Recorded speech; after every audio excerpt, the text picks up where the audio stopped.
Gen Z আন্দোলনের আগুনে পুরনো সরকার পতন ঘটেছে, আর সেই ধ্বংসস্তূপের ওপর দাঁড়িয়ে সাবেক প্রধান বিচারপতি সুশীলা কার্কির নেতৃত্বে গঠিত হলো নেপালের অন্তর্বর্তী সরকার।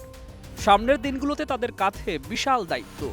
2026 সালের মার্চে নির্বাচন আয়োজন, আন্দোলনে ক্ষতিগ্রস্ত অবকাঠামো পুনর্গঠন আর বহুমুখী ভূরাজনৈতিক চাপ সামলানো।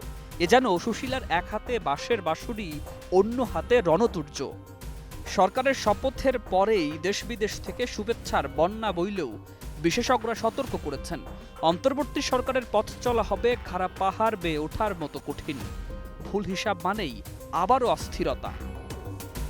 জাতীয় নিরাপত্তা কাউন্সিলের সাবেক উপদেষ্টা শঙ্কর দাস বৈরাগী বলেন, যদি তা ভুলভাবে চালানো হয় তা মৃত্যু ফাঁদের মতো হয়ে ওঠে।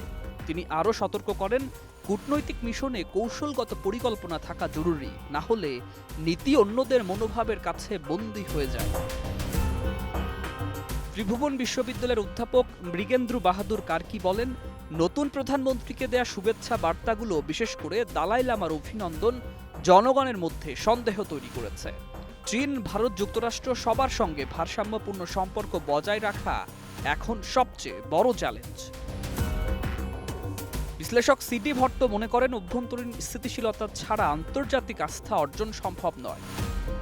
পর্যটক বিশেষজ্ঞ নিশ্চল এন পান্ডে বলেন, নভেম্বর-ডিসেম্বর পর্যটনের মৌসুম, এখনই বিশ্বকে দেখাতে হবে নেপাল আবার ঘুরে দাঁড়াচ্ছে। অন্তর্বর্তী সরকার সব সমস্যার সমাধান নয়, বরং আস্থার প্রদীপ জ্বালানোর একটি ক্ষণস্থায়ী চেষ্টা। সুশীলা কার্কির নেতৃত্বে নেপাল এখন এক কঠিন সন্ধিক্ষণে। সামনে পথ খাড়া, প্রতিটি পদক্ষেপই অগ্নি পরীক্ষা। দক্ষিণ এশিয়ার রাজনীতিতে ইতিহাস বারবার একই নাটক মঞ্চস্থ করে। অভিনেতা বদলায়, কিন্তু কাহিনী থেকে যায় অপরিবর্তিত। প্রশ্ন কেবল একটাই, নেপাল কি এবার ভিন্ন কোনো পরিণতি রচনা করতে পারবে? সুকান্ত সরকার, 21 টেলিভিশন।